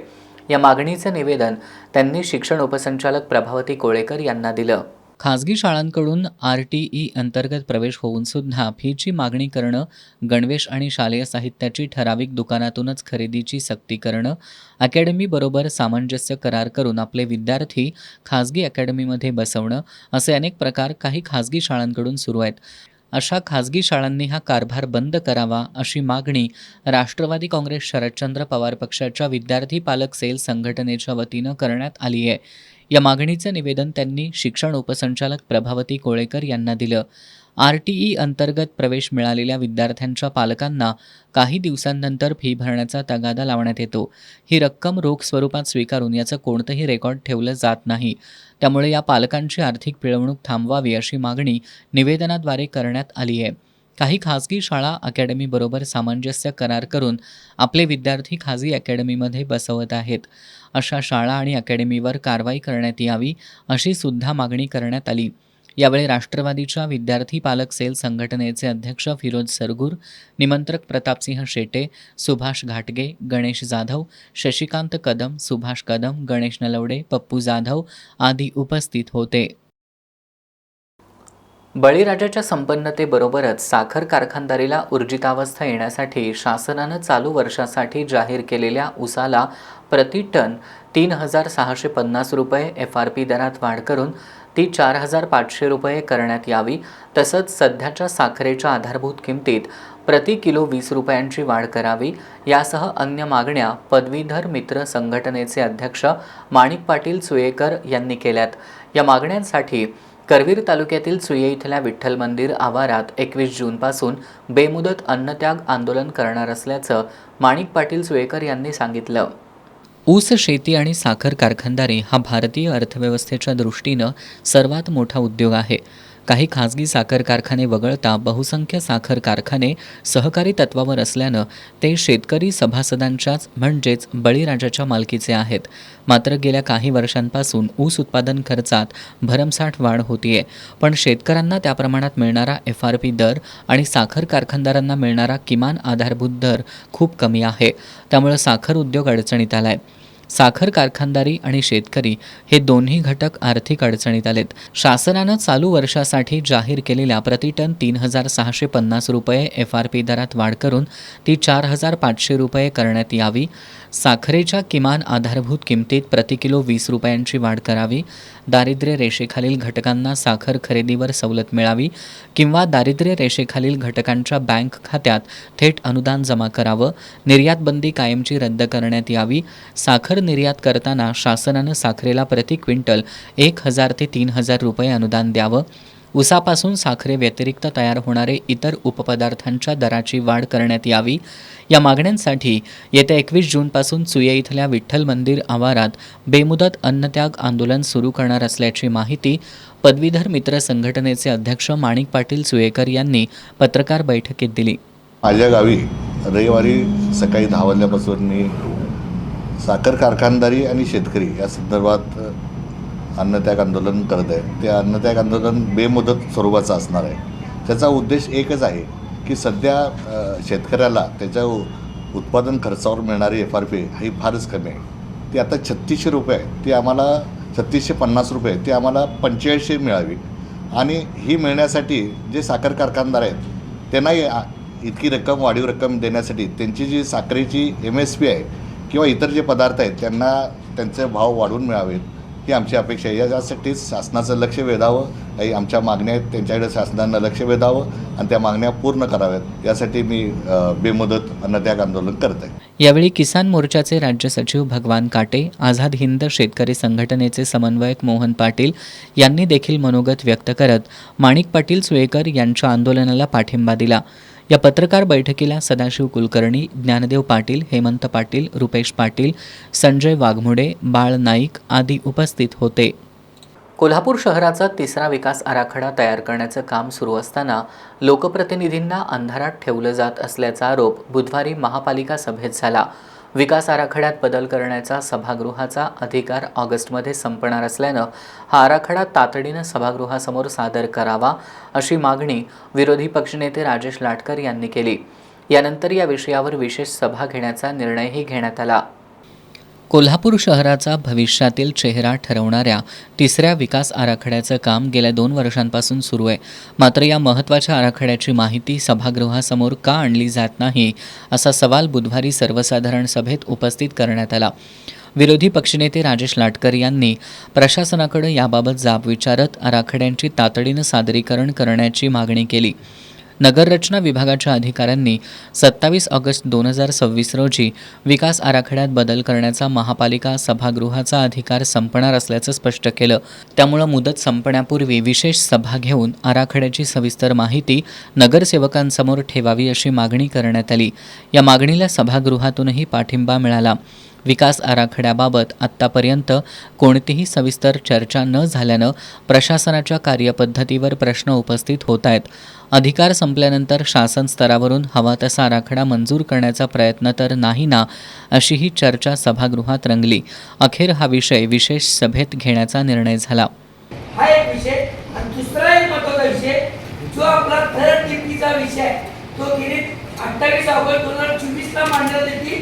तिची येणाऱ्या ऑगस्टला मुदत संपते पीपीपी. जर तो ऑगस्टच्या अगोदर सभागृहासमोर आला नाही तर सभागृहाचा अधिकार जातो. मग एकच प्रतिकृत अधिकारी त्याच्यावर नियुक्त होतो. सभागृहाला अधिकार राहणार नाही. हे 2 वर्ष खेळ चाललाय. या 2 मुद्द्याची चर्चा करा आणि मग या आठवड्यात सभा संपवा. हे माझं तुम्हाला औचित्याच्या पद्धतीने सांगणार. महापौर आणि प्रशासनानं विशेष सभा घेण्यास तत्वतः मान्यता दिली असून त्याची तारीख लवकरच निश्चित केली जाणार आहे. त्यामुळं शहराच्या भविष्यासाठी महत्त्वाच्या असलेल्या या विकास आराखड्यावर आता खुली चर्चा होणार का याची उत्सुकता वाढली आहे. शहराच्या विकासाचा रोडमॅप ठरणाऱ्या 3ऱ्या विकास आराखड्यावरून महापालिका सभागृहात आता राजकीय वातावरण तापू लागले. विशेष सभेत हा आराखडा सादर झाल्यानंतर अनेक प्रश्नांची उत्तरं मिळणार असली तरी आत्तापर्यंत नगरसेवकांना विश्वासात का घेतलं नाही हा प्रश्न मात्र कायम आहे. डॉक्टर DY पाटील पॉलिटेक्निकमधील विद्यार्थ्यांनी बनवलेल्या सिलेंडर वेट इंडिकेटर स्टँड या डिझाईनसाठी भारत सरकारकडून पेटंट प्राप्त झाले. या माध्यमातून सिलेंडरमध्ये गॅस किती शिल्लक आहे, त्याचबरोबर गॅस गळती झाली असेल तर तात्काळ याची सूचना प्राप्त होणार आहे. या विद्यार्थ्यांचा DY पाटील ग्रुपचे अध्यक्ष डॉक्टर संजय D पाटील यांच्या हस्ते आणि विश्वस्त ऋतुराज पाटील यांच्या प्रमुख उपस्थितीत सत्कार करण्यात आला. डॉक्टर DY पाटील पॉलिटेक्निक विद्यार्थ्यांच्या सर्वांगीण विकासासह त्यांच्या संशोधन वृत्तीला सुद्धा चालना आणि पाठबळ देत असते. यातूनच मेकॅनिकल विभागातील 4 विद्यार्थ्यांनी बनवलेल्या सिलेंडर वेट इंडिकेटर स्टँड या डिझाईनसाठी भारत सरकारकडून पेटंट प्राप्त झाले. या विद्यार्थ्यांमध्ये साहिल गोडे, श्रेयस पाटील, पार्थ कांबळे, निलेश पाटील यांचा समावेश आहे. या चौघांचा DYP ग्रुपचे अध्यक्ष डॉक्टर संजय D पाटील आणि विश्वस्त ऋतुराज पाटील यांच्या प्रमुख उपस्थितीत सत्कार करण्यात आला. यावेळी DY पाटील ग्रुपचे कार्यकारी संचालक डॉक्टर AK गुप्ता, प्राचार्य डॉक्टर महादेव नरके, उपप्राचार्य नितीन माळी यांची उपस्थिती होती. डॉक्टर संजय D पाटील यांनी या विद्यार्थ्यांच्या नाविन्यपूर्ण उपक्रमाचं कौतुक करत त्यांना पुढील वाटचालीसाठी शुभेच्छा दिल्या. घरगुती तसंच हॉटेल क्षेत्रात LPG सिलेंडरचा मोठ्या प्रमाणात वापर केला जातो. मात्र सिलेंडरमध्ये गॅस किती शिल्लक आहे याची अचूक माहिती अनेकदा उपलब्ध नसल्यानं अचानक गॅस संपण्याची समस्या उद्भवते. यासह गॅस गळतीमुळे दुर्घटना होऊ शकते. यावर उपाय म्हणून smart LPG weight monitoring system integrated with automated booking and safety features हा प्रकल्प विकसित करण्यात आला आहे. या प्रणालीमध्ये लोड सेलच्या साहाय्यानं LPG सिलेंडरचं वजन सातत्यानं मोजलं जातं आणि गॅस सेन्सरद्वारे गॅस गळतीचं निरीक्षण केलं जातं, ज्यामुळं सुरक्षितता वाढते. ही सगळी माहिती मोबाईलवर प्राप्त होते. तर आम्ही जे प्रोजेक्ट पेटेंट केलं आहे त्याच्यामध्ये जो प्रोजेक्ट आहे आमचा ज्याच्यामध्ये आता घरामध्ये जो गॅस सिलेंडर असतो तो आपल्याला किती % आहे ते आपल्याला माहीत नसतं, म्हणजे किती % शिल्लक आहे ते माहीत नसतं. तर आपण असं एक गॅजेट तयार केलं की जेणेकरून आपल्या घरामध्ये किती % गॅस शिल्लक आहे ते आपल्याला त्या गॅजेटनुसार समजतं. प्लस आपण त्याच्यामध्ये 2 सिस्टीम ॲड करतो आहे. एक म्हणजे ॲटोमॅटिक बुकिंग सिस्टीम प्लस एक नोटिफिकेशन सिस्टीम आहे. त्याच्यामध्ये जर घरामध्ये जर गॅस लीक झाला तर ते आपल्याला कळतं. त्यांच्या या डिझाईनसाठी प्राचार्य डॉक्टर महादेव नरके, उपप्राचार्य नितीन माळी यांचं मार्गदर्शन लाभलं. या यशामुळे DY पाटील पॉलिटेक्निकच्या यशात मानाचा तुरा खोवला गेलाय. इचलकरंजीतील शहापूर खण सध्या गंभीर दुरावस्थेत आहे. खणीतील पाणी प्रथमच पूर्णपणे आटलंय. या परिसरात अस्वच्छता वाढल्यानं डेंग्यूसह विविध साथीच्या आजारांचा धोका निर्माण झाल्याची नागरिकांची तक्रार आहे. याबाबत प्रशासनाला निवेदन देऊनही कोणतीही कार्यवाही होत नसल्याचा आरोप करत पावसाळ्यापूर्वी स्वच्छता आणि सुशोभीकरण न झाल्यास तीव्र आंदोलन छेडण्याचा इशारा स्थानिकांनी दिलाय. इचलकरंजी शहरातील शहापूर खणीची अवस्था अत्यंत चिंताजनक झाली असून इतिहासात प्रथमच खणीतील पाणी पूर्णपणे आटल्याचं चित्र आहे. पाणी आटल्यामुळं खण परिसरात मोठ्या प्रमाणात गाळ, कचरा आणि घाण साचली आहे. त्यामुळे दुर्गंधी निर्माण होण्यासोबतच डेंग्यू, चिकनगुनिया आणि इतर साथीच्या आजारांचा धोका वाढल्याची भीती स्थानिक नागरिकांनी व्यक्त केली आहे. याबाबत स्थानिक नागरिकांनी एकत्र येत महानगरपालिका आयुक्त आणि महापौरांना निवेदन देऊन खण परिसराची तातडीनं स्वच्छता करावी, त्यातील गाळ काढावा आणि नैसर्गिक पाणीस्रोत पूर्ववत करण्यासाठी उपाययोजना कराव्यात अशी मागणी केली होती. मात्र निवेदन दिल्यानंतरही प्रशासनाकडून कोणतीही ठोस कारवाई झालेली नसल्याचा आरोप नागरिकांनी केलाय. मला प्रशासनाला विनंती करायची आहे की याच खणीमध्ये गणेश विसर्जन पण होतं, त्यामुळे लवकरात लवकर त्या खणीमध्ये सगळं पेंढा काढून खण व्यवस्थित सुशोभित करावी. आणि प्रत्येक वर्षी काय होतं की ह्या खणीतलं जे पाणी आहे ते फार तळाला जातं आणि हे जे केंदाळ असते ते तसंच राहिलेलं असतं आणि पावसाळा आला की त्याच्यामध्ये ते केंदाळ वरती येतो आणि त्यावेळेला मच्छर, किटाणू हे भागात पसरले जातात. आणि मागच्याच वर्षी बालाजीनगर भागातील प्रत्येक घरटी एक माणूस आजारी होता, ज्याला डेंग्यू, चिकनगुन्या अशी साथ झाली होती. तर मला प्रशासनाला हे सांगायचं आहे की गणेश विसर्जनाच्या निमित्ताने आपण ही खण स्वच्छ करतोच, पण माझी विनंती आहे की पावसाळा होण्याआधी ही खण स्वच्छ करावी, जेणेकरून नागरिकांना तब्येतीचे प्रॉब्लेम्स होऊ नये, आरोग्य चांगलं राहावं आणि जे पसरणारे रोग आहेत ते होऊ नयेत. दरवर्षी या खणीत पारंपरिक पद्धतीनं गणपती बाप्पांचं विसर्जन केलं जातं. या खणीची वेळेत स्वच्छता आणि पुनरुज्जीवनाची कामं झाली तर आगामी गणेशोत्सवात विसर्जन सुरळीत होऊ शकतं आणि परिसरातील आरोग्य धोकाही कमी होईल. खण परिसराचं सुशोभीकरण करून नैसर्गिक पाण्याचा स्रोत पुन्हा सुरू करावा अशी मागणी नागरिकांनी केली आहे. पावसाळ्यापूर्वी स्वच्छता आणि सुशोभीकरण न झाल्यास तीव्र आंदोलन छेडण्याचा इशारा स्थानिकांनी दिलाय. वारणा कोडोली म्हणजेच कसबा कोडोली नगर परिषद स्थापनेच्या संदर्भात राज्य शासनाकडे प्रलंबित असणाऱ्या प्रस्तावावर 6 महिन्याच्या आत निर्णय घ्यावा असे निर्देश मुंबई उच्च न्यायालयाच्या कोल्हापूर सर्किट बेंचने दिलेत. याचिकाकर्ते, हस्तक्षेप याचिकाकर्ते आणि वकिलांनी पत्रकार परिषदेत ही माहिती दिली. वारणा कोडोली म्हणजेच कसबा कोडोली नगरपरिषद स्थापनेसाठी गेल्या 4 दशकांपासून ग्रामस्थ लढा देत आहेत. यासाठी राज्य शासनाकडे प्रस्ताव प्रलंबित होता. नगरपरिषदेचा दर्जा मिळावा यासाठी ग्रामस्थ स्वप्नील सातवेकर यांनी 2022मध्ये मुंबई उच्च न्यायालयात जनहित याचिका दाखल केली होती. यानंतर एप्रिल 2026मध्ये संदीप मोहिते यांनी हस्तक्षेप याचिका दाखल केली होती. यावर निर्णय घेत राज्य शासनानं 6 महिन्याच्या आत प्रलंबित प्रस्तावावर निर्णय घ्यावा असे आदेश मुंबई उच्च न्यायालयाच्या कोल्हापूर सर्किट बेंचनं दिलेत अशी माहिती याचिकाकर्ते, हस्तक्षेप याचिकाकर्ते आणि वकिलांनी दिली. त्या हस्तक्षेप याचिका आणि मूळ PIL ह्या दोन्हीचं एकत्रित त्या ठिकाणी रेट्यामुळं कोर्टाला सुद्धा काय करावं लागली की त्याची दखल घ्यावी लागली. आणि त्याचबरोबर हे जे आता तुम्हाला मी जे बोललो हाच युक्तिवाद काय केला गेला की याच्यामध्ये कोर्टामध्ये झाला. आणि दुसरी गोष्ट, हे सगळं करत असताना कोल्हापूर जिल्ह्यामध्ये असणाऱ्या नगरपंचायत आणि नगरपालिका ह्याची जी काय स्टॅटिस्टिकल डेटा आहे तो स्टॅटिस्टिकल डेटा आणि कोडोली आणि त्याचबरोबर हुपरीला त्या ठिकाणी कोर्टाच्या हस्तक्षेपानंतरच काय झालेलं होतं की नगरपालिका मंजूर झालेला होता. एक केस स्टडी म्हणून आम्ही हुपरीचा काय केला की डेटा त्यांच्यासमोर मांडला आणि हुपरीचा डेटा मांडत असताना हुपरी कोडोलीपेक्षा लहान आहे. आणि त्याचबरोबर हुपरीचं जर फ्लोटिंग पॉप्युलेशन जर बघितलं, शिक्षण संस्थांचा विस्तार आणि सहकाराचं जाळं जर बघितलं तर तेवढं फ्लोटिंग पॉप्युलेशन त्या ठिकाणी काय की हुपरीचं नाही आहे. हे कंपॅरिझन आम्ही काय केलं की जिल्ह्यातल्या इतर नगरपालिकांचं आणि हुपरी नगरपालिकेचं सुद्धा काय केलं की आम्ही करून दिलं. आणि त्यामुळं त्या ठिकाणी कोर्टाने 6 महिन्याच्या आत त्या ग्राउंडवरती निर्णय घेण्याचा काय केलेला आहे की हे केलेलं आहे. त्याचबरोबर जे आम्ही पिटिशनर आहे, पिटिशनरना काय केलेलं आहे की ह्याचा फॉलोअप घेण्याची सुद्धा परवानगी देण्यात आलेली आहे. आमचं म्हणणं ऐकण्याची काय केलेली आहे की परवानगी देण्यात आलेली आहे. आणि काय अडचणी ज्या असतील त्या अडचणीसुद्धा काय करायच्यात की त्याची पूर्तता करण्याची सुद्धा जबाबदारी ह्या ऑर्डरद्वारे आमच्यावरती काय केलेली आहे की कोर्टानं टाकलेली आहे. त्याच्यामुळं ह्यापुढं सुद्धा आमच्याकडे काय राहील की शासनाकडे पाठपुरावा पिटिशनरचा त्या ठिकाणी राहील याचिकाकर्त्यांचा. न्यायालयासमोर शासनस्तरीय पत्रव्यवहार, सांख्यिकीय माहिती, विविध विभागांचे अहवाल, तुलनात्मक अभ्यास, नगरपरिषद स्थापनेसंदर्भातील कायदेशीर बाबी मांडण्यात आल्या.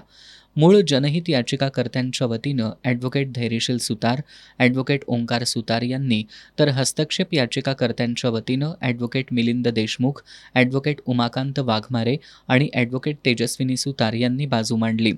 महाराष्ट्र शासनानं 27 जानेवारी 1993 रोजी कोडोली नगरपरिषद स्थापनेसाठी राजपत्र प्रसिद्ध करून प्रक्रिया सुरू केल्याचं असाधारण राजपत्र तसंच जिल्हाधिकारी कोल्हापूर यांनी दिनांक 2 एप्रिल 2026 रोजी राज्य शासनाकडे सादर केलेला सविस्तर नगरपरिषद प्रस्ताव न्यायालयाच्या निदर्शनास आणून देण्यात आला. प्रस्तावामध्ये कोडोलीची वाढती लोकसंख्या, नागरीकरण, अकृषिक रोजगाराचं प्रमाण, औद्योगिक आणि व्यापारी विकास, शैक्षणिक आणि आरोग्य सुविधा, बँकिंग व्यवस्था आणि प्रादेशिक केंद्र म्हणून असलेले महत्त्व अधोरेखित करण्यात आलं.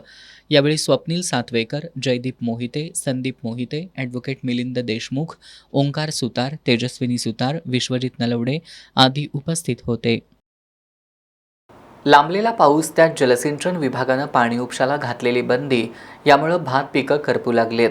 उगवलेलं भात पीक वाचवण्यासाठी करवीर तालुक्यातील शेतकऱ्यांची धडपड सुरू आहे. दिंडनेरलीतील एक शेतकरी टँकरमधून आणलेलं पाणी फवारून भात पीक वाचवण्यासाठी आटोकाट प्रयत्न करत आहे. करवीर दिंडनेरलीतील तरुण शेतकरी विशाल पाटील यांनी गेल्या महिन्यात आपल्या शेतात भाताची पेरणी केली. मान्सूनपूर्व पावसामुळं भात पीक उगवून आलं, मात्र त्यानंतर पाऊस झाला नाही. पाटील यांच्या कृषीपंपाला वीज कनेक्शन मिळालेलं नाही. त्यातच जलसिंचन विभागानं नदीतील पाणी उपशाला बंदी घातली आहे. त्यामुळं भाताला पाणी कसं द्यायचं असा प्रश्न त्यांच्यासमोर होता. पाऊस पडण्याची कोणतीच चिन्ह दिसत नसल्यानं त्यांनी भात पीक वाचवण्यासाठी टँकरमधून पाणी देऊन पीक वाचवण्यासाठी धडपड सुरू केली आहे. गेल्या वर्षी आपण पाहिलं होतं पाऊस लवकर चालू झाला होता, परंतु गेल्या वर्षीसारखा औंधाही पाऊस लवकर लागेल या आशेने आम्ही सर्व शेतकरी बांधवांनी पिकांची पेरणी सगळी करून घेतली. पिकं थोडा पाऊस लागला, पिकं थोडी मोठी आली, परंतु आता पावसाने ओढ खाल्यामुळं पिकांचं जे आलेलं आहे त्याचं नुकसान होत आहे. बघत आहात की पाणी टँकरमधून आणून पिकांचं कसं वाचवण करायची, त्यांचा कसा जीव जगवायचा यासाठी आमची धडपड चालू आहे. बोरला आता पाणी असूनसुद्धा सरकारी नियमानुसार वीज कनेक्शन पूर्णपणे बंद केलेले आहेत, परंतु सप्टेंबर 2025 पासून आम्ही सोलरची मागणी केलेली आहे. अद्यापही सोलर आलेला नाही. बोरला पाणी असूनसुद्धा शेतकऱ्यांची कशी अवस्था दयनीय होत आहे हे बघा. विविध उपाययोजना करून शेतकरी पिकं जगवण्याचा प्रयत्न करत असला तरी दीर्घकालीन दिलासा हा चांगल्या पावसातूनच मिळणार आहे. त्यामुळं सर्वांच्या नजरा आता वरुणराजाच्या आगमनाकडे लागून आहेत. कोल्हापूर जिल्हा दूध उत्पादक संघ अर्थात गोकुळ दूध संघ निवडणुकीसाठी बुधवारपर्यंत केवळ 112 दूध संस्थांच्या संस्था प्रतिनिधी आपले ठराव जमा केले होते. आज 16 दूध संस्थांनी ठराव जमा केलेत. आता ठराव दाखल झालेल्या एकूण संस्थांची संख्या 134 वर पोहोचली आहे. कोल्हापूर जिल्हा दूध उत्पादक संघ अर्थात गोकुळ निवडणुकीसाठी सहनिबंधक कार्यालयात गेल्या 4 दिवसांपासून कृषी संलग्न दूध संस्थांच्या प्रतिनिधीकडून ठराव दाखल करण्याची प्रक्रिया सुरू झाली आहे. सहनिबंधक कार्यालयाच्या आवारात ठराव दाखल करण्यासाठी येणाऱ्या दूध संस्था प्रतिनिधींची गैरसोय होऊ नये यासाठी मंडप घालण्यात आलाय. काल बुधवारपर्यंत जिल्ह्यातील 118 संस्थांनी आपले ठराव दाखल केले होते. आज दिवसभरात गोकुळशी संलग्न 16 संस्थांनी आपले ठराव जमा केलेत.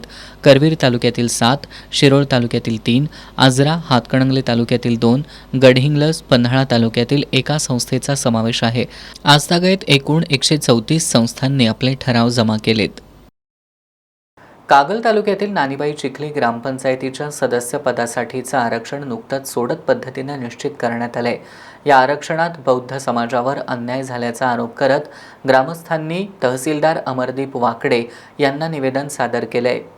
कागल तालुक्यातील नानीबाई चिखली ग्रामपंचायत आरक्षण सोडतीत मागासवर्गीयांच्या राखीव जागांवर रोटेशन पद्धतीचा अवलंब करताना बौद्ध समाजावर अन्याय झाल्याचा आरोप पंचशील नगर, अण्णाभाऊ साठे नगर आणि बौद्ध नगरमधील सर्व समाज बांधवांच्या वतीनं करण्यात आलाय. मूळ बौद्ध समाजासाठी असलेलं आरक्षण इतरत्र वर्ग करण्यात आल्यानं संबंधित भागातील बौद्ध उमेदवारांना अडचणींचा सामना करावा लागतोय. तसंच प्रशासनाकडून ही प्रक्रिया जाणून-बुजून राबवण्यात आल्याचा आरोपही नागरिकांनी केला. या आरक्षण सोडतीबाबत सर्व समाज बांधवांच्या वतीनं तहसीलदार अमरदीप वाकडे यांची भेट घेऊन आरक्षण सोडतीवर आक्षेप नोंदवण्यात आला. यावेळी मागण्यांचं निवेदन वाकडे यांना देण्यात आलं. यावेळी संजय माने, शुभम घस्ती, रवी कांबळे, प्रभाकर मधाळे, अनिल घस्ती, पांडुरंग कांबळे, संजय कांबळे, सतीश कांबळे, तुषार कांबळे, सुदेश कांबळे, साहिल माने आदी उपस्थित होते. ॲस्टर व्हॉलेंटियर्स आणि UDS फाउंडेशन यांच्या संयुक्त विद्यमानं सुरू करण्यात आलेल्या 77व्या मोबाईल मेडिकल युनिटचा लोकार्पण सोहळा कोल्हापुरातील ॲस्टर आधार हॉस्पिटलमध्ये संपन्न झाला. कोल्हापूरसह ग्रामीण भागातील नागरिकांना प्राथमिक आणि मोफत वैद्यकीय सेवा तसंच तज्ज्ञांचा सल्ला त्यांच्या दारापर्यंत पोहोचवण्याच्या उद्देशानं हा उपक्रम राबवण्यात येतोय. समाजातील प्रत्येक घटकापर्यंत विशेषतः ग्रामीण भागातील नागरिकांपर्यंत दर्जेदार आणि वेळेवर आरोग्यसेवा पोहोचवण्याच्या उद्देशानं ॲस्टर व्हॉलेंटियर्स आणि UDS फाउंडेशन यांच्या संयुक्त विद्यमानं 77व्या मोबाईल मेडिकल युनिट सुरू करण्यात आलं. कोल्हापुरातील ॲस्टर आधार हॉस्पिटलमध्ये या युनिटचा लोकार्पण सोहळा नुकताच संपन्न झाला. यावेळी हॉस्पिटलचे व्यवस्थापकीय संचालक डॉक्टर उल्हास दामले, मुख्य कार्यकारी अधिकारी डॉक्टर डॅनल फर्नांडिस आदींची प्रमुख उपस्थिती होती. या मोबाईल मेडिकल युनिटमध्ये मोफत प्राथमिक आरोग्य तपासणी, वैद्यकीय सल्ला, आरोग्य जनजागृती तसंच आवश्यक त्या वैद्यकीय सेवा सुविधा उपलब्ध करून देण्यात येणार आहेत. आधुनिक वैद्यकीय सुविधांनी सुसज्ज असलेले हे वाहन ग्रामीण भागांमध्ये जाऊन नागरिकांना त्यांच्या गावात आणि परिसरातच आरोग्यसेवा उपलब्ध करून देणार आहे. त्यामुळे नागरिकांना वेळेवर निदान, उपचार आणि आरोग्यविषयक मार्गदर्शन मिळण्यास मदत होणार आहे. यावेळी बोलताना डॉक्टर दामले यांनी समाजातील गरजू घटकांपर्यंत आरोग्यसेवा पोहोचवण्यासाठी अशा उपक्रमांची गरज असल्याचं सांगितलं. डॉक्टर फर्नांडिस यांनी हा उपक्रम आरोग्यसेवेतील दरी कमी करण्यासाठी महत्त्वाची भूमिका बजावेल असा विश्वास व्यक्त केला. यावेळी UDS फाउंडेशनचे संस्थापक आणि संचालक पिन्ना पराजू कृष्णमोहन, ॲस्टर व्हॉलेंटियर्स विभागाचे प्रादेशिक व्यवस्थापक दादा सरगर, हॉस्पिटलचे डायरेक्टर्स डॉक्टर अजय केणी, शैलेंद्र नवरे, अजित कुलकर्णी, संजय देशपांडे, दीपक सहस्त्रबुद्धे, उमेश जोशी, अमोल कोडोलीकर यांच्यासह मान्यवर आणि हॉस्पिटलचे कर्मचारी उपस्थित होते. कोल्हापूर महानगरपालिकेच्या स्थायी समितीच्या सभेत आज पाणी टंचाई, कचरा व्यवस्थापन, महापालिका शाळांमधील शिक्षकांची कमतरता, पावसाळी पूर्वतयारी आणि घरफाळा वसुलीसह विविध विषयांवर सविस्तर चर्चा करण्यात आली. सदस्यांनी नागरिकांच्या समस्या प्रशासनासमोर मांडत तातडीनं उपाययोजना करण्याची मागणी केली. कोल्हापूर महानगरपालिकेच्या स्थायी समितीच्या सभेत शहरातील पाणी पुरवठ्याचा प्रश्न प्रमुख चर्चेचा विषय ठरला. अनेक भागांमध्ये कमी दाबानं पाणीपुरवठा होत असल्यानं नागरिक मोटारींचा वापर करत असल्याची बाब सदस्यांनी निदर्शनाला आणून दिली. काही ठिकाणी 2 दिवसांपासून पाणीपुरवठा खंडित असल्यानं नागरिकांमध्ये नाराजी असल्याचं सभेत सांगण्यात आलं. यावर मोटर लावून पाणी उपसा करणाऱ्यांवर दंडात्मक कारवाई करण्यात येईल. तसंच सर्व भागांमध्ये सुरळीत पाणीपुरवठा करण्यासाठी प्रयत्न सुरू असल्याचं प्रशासनानं स्पष्ट केलं. महानगरपालिकेच्या शाळांमध्ये शिक्षक आणि शिपायांची कमतरता असल्याचा मुद्दाही सभेत उपस्थित करण्यात आला. विद्यार्थ्यांची संख्या जास्त असलेल्या शाळांमध्ये आवश्यक कर्मचारी उपलब्ध करून देण्यासाठी प्रस्ताव सादर करण्यात येणार असल्याची माहिती प्रशासनानं दिली. कसबा बावडा इथला घनकचरा प्रकल्प, कचऱ्यावरील प्रक्रिया आणि ओला सुका कचरा वर्गीकरण या विषयांवरही चर्चा झाली. शहरात टप्प्याटप्प्यानं कचरा वर्गीकरण अधिक प्रभावीपणे राबवण्यात येणार असून काही प्रभागांमध्ये स्वतंत्र प्रकल्प सुरू करण्याची तयारी सुरू असल्याचं प्रशासनाकडून सांगण्यात आलं. पावसाळ्यापूर्वी चेंबर दुरुस्ती, निचरा व्यवस्था आणि गटारांच्या कामांबाबत सदस्यांनी प्रश्न उपस्थित केले. अनेक भागांमध्ये पावसाचं पाणी घरांमध्ये शिरत असल्याच्या तक्रारी असून आवश्यक कामं तातडीनं पूर्ण करण्याच्या सूचना देण्यात आल्या. तसंच रस्त्यालगत सुरू असलेल्या बांधकामांमुळं गटारे तुंबत असल्याच्या तक्रारीही सभेत मांडण्यात आल्या. अशा ठिकाणी संबंधित विभागांकडून संयुक्त कारवाई करण्यात येणार असल्याचं प्रशासनानं सांगितलं. सभेत घरफाळा वसुली, रेन वॉटर हार्वेस्टिंग, बोरवेल पुनरुज्जीवन आणि टँकर व्यवस्थापन यासारख्या विषयांवरही चर्चा झाली. सदस्यांनी उपस्थित केलेल्या प्रश्नांवर संबंधित विभागांनी आवश्यक ती कार्यवाही करण्याचं आश्वासन दिलं. दरम्यान महानगरपालिका प्रशासनाच्या दुर्लक्षामुळं तसंच जलसिंचन विभागाशी समन्वय नसल्यामुळं शहरात पाणी टंचाई निर्माण झाल्याचा आरोप काँग्रेसचे गटनेते इंद्रजित बोंद्रे यांनी केला. शहरातील पाण्याचा प्रश्न तातडीनं मार्गी लावावा, अन्यथा पुढील सभेत अधिकाऱ्यांना बसू देणार नसल्याचा इशारा त्यांनी दिला. आज स्थायी समितीची सर्वसाधारण सभा पार पडली. त्या सभेमध्ये बरेच विषय होते. त्यामध्ये पाण्याचा विषय हा कोल्हापूरचा फार ज्वलंत विषय झालेला आहे. पूर्ण शहराला पाणी नव्हतं. प्रशासनाच्या दुर्लक्षामुळं व पाटबंधारे खात्याचा आणि कोल्हापूर महापालिकेचा समन्वय नसल्यामुळं पाण्याचा अत्यंत गंभीर प्रश्न कोल्हापूर शहरासमोर उभा होता. त्याविषयी चर्चा होताना स्थायी समितीमध्ये प्रत्येक प्रभागाला समान पाणी वाटून शहरात पाणी वितरण व्यवस्था व्यवस्थित करा अशा सूचना देण्यात आलेल्या आहेत. त्याचबरोबर टँकरची व्यवस्था ठेवा म्हणून सांगितलेलं आहे. 2 दिवस ते सर्व शहराला पाणी देणार असं आम्हाला एक आश्वासित केलेलं आहे. आणि 26 टँकर त्यांनी आता आपल्याला भाडेतत्वावर घेतलेले आहेत आणि त्या टँकरद्वारे व पाणी पुरवठा आपल्या पाईपलाईन पण आता उपसा केंद्र सुरू झालेलं आहे. त्या उपसा केंद्रातनंही पाणी सुरू आहे असं ते म्हणतात. पण कमी दाबाचं पाणी आहे. शहरात अजूनही असंतोष आहे. प्रशासनानं चांगल्या पद्धतीनं समन्वय ठेवून पाटबंधारे विभागाशी शहराला चांगल्या पद्धतीनं पाणी पुरवठा करावा अशा आम्ही सूचना दिलेल्या आहेत. आणि जर त्या पद्धतीनं नाही झालं तर पुढच्या सभेत आम्ही अधिकाऱ्यांना बसू देणार नाही असा इशारा दिलेला आहे. सभेत इंद्रजित बोंद्रे, अमर समर्थ, सुभाष बुचडे, प्रतिज्ञा उत्तुरे, अर्चना पागर, अभिजित मोकाशी आदी सदस्यांनी विविध विषयांवर प्रश्न उपस्थित करत प्रशासनाचं लक्ष वेधलं. जनगणनेत ओबीसी समाजासाठी स्वतंत्र रकाना समाविष्ट करण्यात यावा अशी मागणी ओबीसी सेवा संघानं केली आहे. या मागणीसाठी जिल्हाधिकारी कार्यालयासमोर निदर्शनं करण्यात आली. यावेळी निवासी जिल्हाधिकारी गजानन गुरव यांना या मागणीचं निवेदन देण्यात आलं.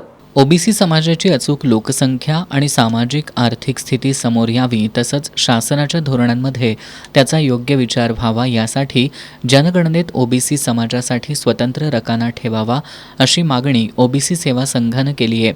या मागणीसाठी त्यांनी जिल्हाधिकारी कार्यालयासमोर निदर्शनं केली. यावेळी निवासी उपजिल्हाधिकारी गजानन गुरव यांना मागणीचं निवेदन देण्यात आलं. आंदोलनात केंद्रीय सदस्य बळवंत सुतार, जिल्हाध्यक्ष चंद्रकांत कांडेकरी, सचिव अशोक सातुसे, कार्याध्यक्ष कृष्णा लोहार यांच्यासह संघटनेचे अनेक पदाधिकारी, कार्यकर्ते आणि ओबीसी बांधव उपस्थित होते. पावसाअभावी जिल्ह्याच्या अनेक भागात पाणी टंचाईची झळ बसती आहे. घागरभर पाण्यासाठी भटकंती सुरू असताना कोल्हापुरातील मंगळवार पेठेतील पाण्याचा खजिना इथली पाण्याची टाकी आज सायंकाळी ओव्हरफ्लो झाली. यामुळं लाखो लिटर पाणी वाया गेलं. एकीकडं शहरात पाणी टंचाईचं संकट आहे. नागरिकांना पिण्याच्या पाण्यासाठी टँकरवर अवलंबून राहण्याची वेळ आली आहे. मात्र दुसरीकडं महापालिका प्रशासनाच्या गलथान कारभारामुळं लाखो लिटर पाण्याची नासाडी झाल्यानं नागरिकांनी संताप व्यक्त केलाय. या बातमीनंतर पाहुयात महत्त्वाच्या घडामोडी संक्षिप्त स्वरूपात. फास्ट न्यूजचे प्रायोजक गोकुळ. येस ब ब क क कणीदार. ख ख खमंग ग ग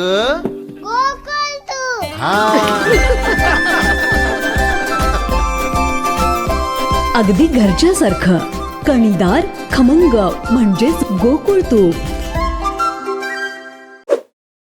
टेलिग्राम गुन्हेगार आणि दहशतवाद्यांचा अड्डा. केंद्र सरकारनं उच्च न्यायालयात केलं तात्पुरत्या बंदीचं समर्थन.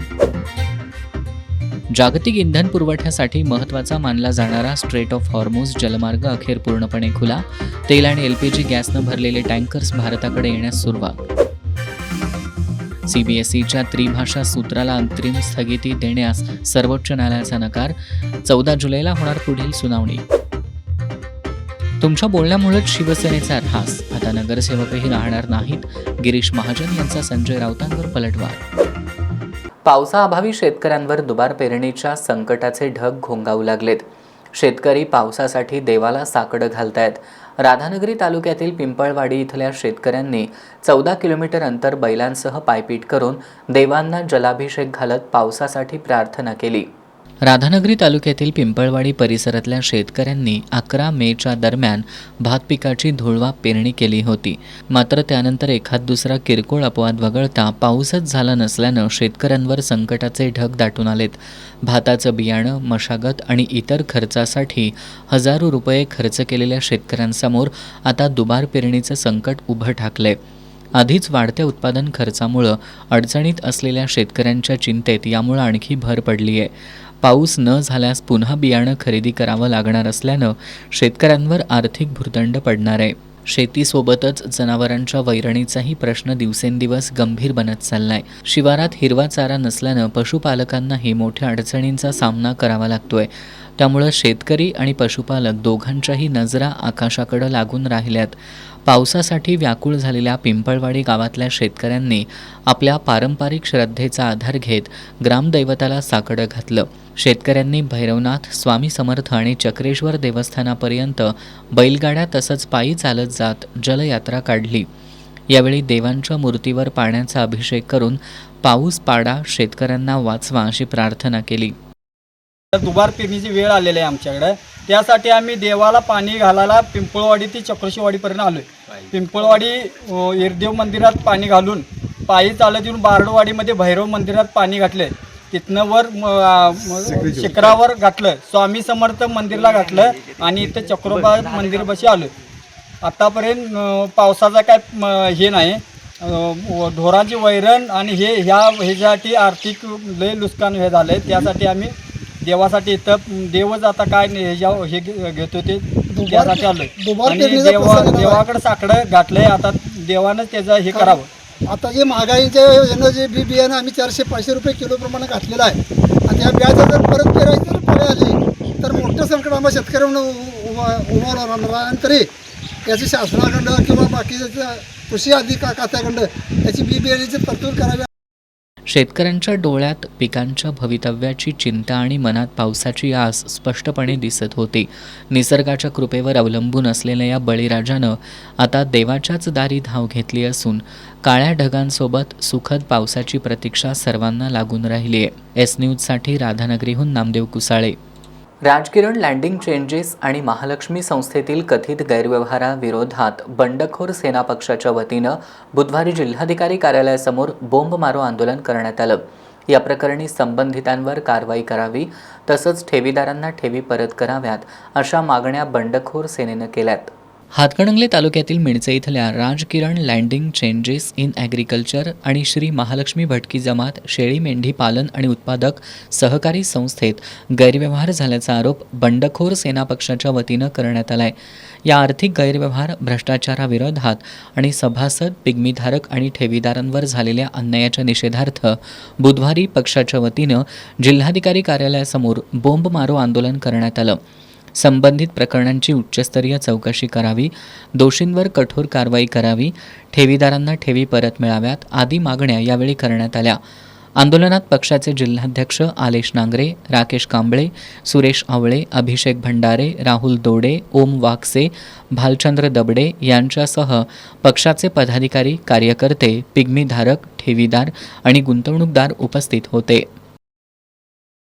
इचलकरंजीतील मध्यवर्ती ठिकाणी असणाऱ्या शिवतीर्थ बसस्थानकामध्ये दुपारी 1च्या सुमारास हिट अँड रनसारखा प्रकार घडला. भरधाव वेगात येणाऱ्या 4चाकी वाहनानं बसस्थानकात उभ्या असणाऱ्या प्रवाशांना धडक दिली. यामध्ये नंदा कोळी या महिलेचा जागीच मृत्यू झाला तर 7 ते 8 जण जखमी झालेत. जखमी चौघांवर सध्या इंदिरा गांधी रुग्णालयात उपचार सुरू आहेत. अपघातानंतर घटनास्थळावरून चालकानं पळ काढला, मात्र दुसऱ्या साथीदाराला नागरिकांनी पकडलं. इचलकरंजीत आज हिट अँड रनसारखा प्रकार शिवतीर्थ बसस्थानकामध्ये घडला. बसस्थानकात सतीश वरुटे हे आपल्या 4चाकी वाहनातून नातेवाईकाला सोडण्यासाठी आले होते. यावेळी गाडी चालवत असणारे सतीश वरुटे यांचा गाडीवरील ताबा सुटला आणि त्यांची गाडी थेट बसस्थानकात उभ्या असणाऱ्या ST बसला जाऊन धडकली. यामध्ये दोन्ही वाहनांचं मोठं नुकसान झालं. धडक इतकी जोरदार होती की यामध्ये नंदा कोळी ही महिला जागीच ठार झाली तर अन्य 7 ते 8 जण जखमी झालेत. जखमींवर सध्या इंदिरा गांधी रुग्णालयात उपचार सुरू आहेत. घटनास्थळी अपघातानंतर बघ्यांनी मोठी गर्दी केली होती. अपघातानंतर घटनास्थळावरून चालकानं पळ काढला, मात्र दुसऱ्या साथीदाराला नागरिकांनी पकडलं. या अपघाताची नोंद शिवाजीनगर पोलीस ठाण्यात करण्यात आली आहे. फिरायला आलेल्या महिलेच्या गळ्यातील 1.5 तोळ्याची बोरमाळ हिसकावून पसार झालेल्या सौंदत्तीमधील समीर पेंडारी याला इचलकरंजीतील शिवाजीनगर पोलिसांनी अवघ्या 6 तासात अटक केली आहे. त्याच्याकडून आणखी गुन्हे उघडकीला येण्याची शक्यता आहे. इचलकरंजीत 2 दिवसांपूर्वी फिरण्यासाठी बाहेर पडलेल्या एका महिलेच्या गळ्यातील सुमारे 1.5 तोळ्याची बोरमाळ अज्ञात इसमानं हिसकावून नेली होती. याबाबत संबंधित महिलेनं शिवाजीनगर पोलीस ठाण्यात तक्रार दाखल केली होती. पोलिसांनी परिसरातील CCTV फुटेज आणि तांत्रिक माहितीच्या आधारे कर्नाटकातील सौंदत्ती इथल्या समीर पेंडारी याला अटक केली. चौकशीत त्यानं चोरीची कबुली दिली आहे. शिवाजीनगर पोलीस पुढील तपास करतायत.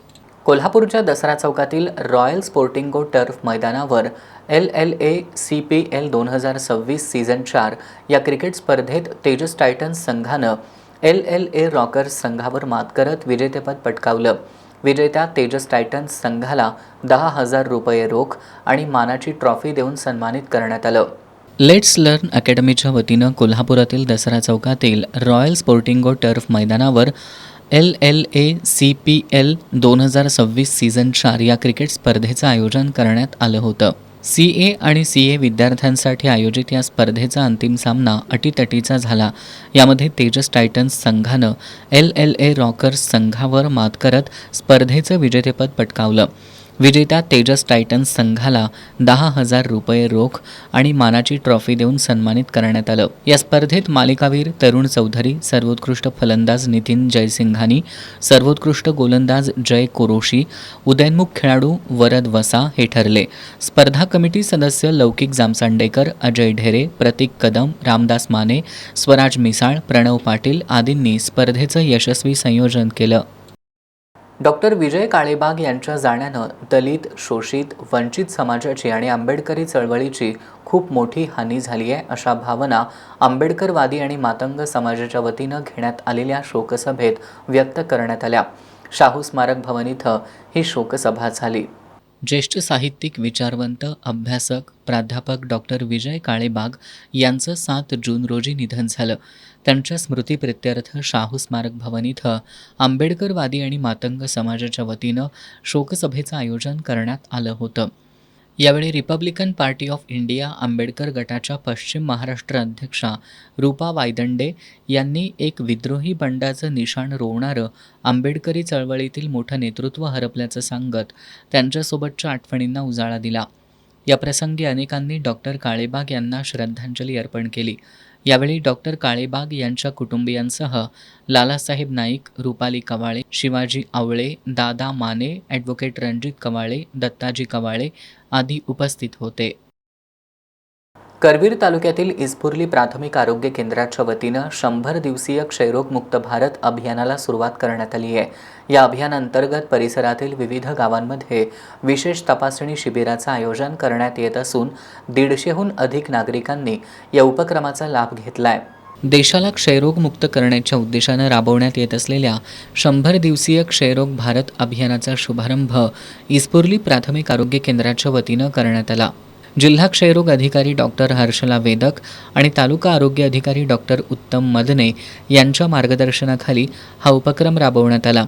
या अभियानांतर्गत नागाव, दिंडनेरली, येवतीसह परिसरातील विविध गावांमध्ये तपासणी शिबिर आयोजित करण्यात आलं. या शिबिरात छातीची एक्स-रे तपासणी करण्यात येत असून आत्तापर्यंत 150हून अधिक नागरिकांनी या तपासणीचा लाभ घेतला. प्राथमिक आरोग्य केंद्राच्या वैद्यकीय अधिकारी डॉक्टर मयुरी साळवी आणि डॉक्टर जयश्री कुंभार यांच्या नियोजनातून प्रत्येक गावात 2 सत्रांमध्ये शिबिराचं आयोजन करण्यात येते. क्षयरोगाचं लवकर निदान, उपचार आणि जनजागृती यावर विशेष भर दिला जातोय. नागरिकांनी या शिबिराचा लाभ घ्यावा. क्षयरोगाची लक्षणं आढळल्यास तातडीनं तपासणी करून उपचार सुरू करावेत. नागरिकांनी तपासणी करून घेऊन क्षयरोगमुक्त भारताच्या संकल्पनेला बळ द्यावं, असं आवाहन इस्पुर्ली प्राथमिक आरोग्य केंद्राच्या वैद्यकीय अधिकारी डॉक्टर जयश्री कुंभार यांनी केलंय. या उपक्रमाच्या उद्घाटन प्रसंगी जिल्हा परिषद सदस्य एकनाथ पाटील, पंचायत समिती सदस्य तानाजी किल्लेदार, सरपंच मेघा चव्हाण आणि ग्रामसेविका योजना जंगम उपस्थित होत्या. शेवटी पुन्हा एक नजर आजच्या ठळक घडामोडींवर. केंद्रीय गृहमंत्री अमित शहांच्या दौऱ्यासाठी इचलकरंजी शहरात झटपट सजावट. केवळ मंत्री येणार म्हणून काही रस्ते चमकवण्यापेक्षा कायमस्वरूपी नियोजन आणि दर्जेदार कामांच्या नागरिकांनी व्यक्त केल्या अपेक्षा. तावडे हॉटेल आणि गांधीनगर परिसरातील अतिक्रमण प्रश्नी सत्ताधारी पक्षांनी कोल्हापूरकरांसमोर भूमिका स्पष्ट करावी. कोल्हापूर शहर सर्वपक्षीय कृती समितीनं केली मागणी. परप्रांतीय तरुणाच्या मृत्यूमागील गूढ उकलण्यात गोकुळ शिरगाव पोलिसांना यश. जुन्या प्रेमसंबंधातून निर्माण झालेल्या रागातून खून केल्याचं निष्पन्न. पोलिसांनी 3 परप्रांतीय तरुणांना केली अटक. एस न्यूजच्या बातमीनंतर आरोग्य विभागाला आली जाग. इस्पुर्ली प्राथमिक आरोग्य केंद्रातील अनागोंदी कारभार आणि अस्वच्छतेची घेतली गंभीर दखल. आणि उपसाबंदी विरोधात शेतकरी आक्रमक. पाटबंधारे विभागाच्या कार्यालयामध्ये शेतकऱ्यांनी केलं ठिय्या आंदोलन.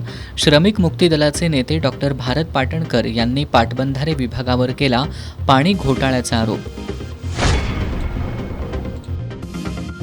बातम्यांच्या ताज्या अपडेट्ससाठी एस न्यूज कोल्हापूर या आमच्या वेबसाईटला भेट द्या. त्याचबरोबर एस न्यूज कोल्हापूर हे यूट्यूब चॅनल सबस्क्राईब करा. याबरोबरच आजचं बातमीपत्र संपलं. नमस्कार.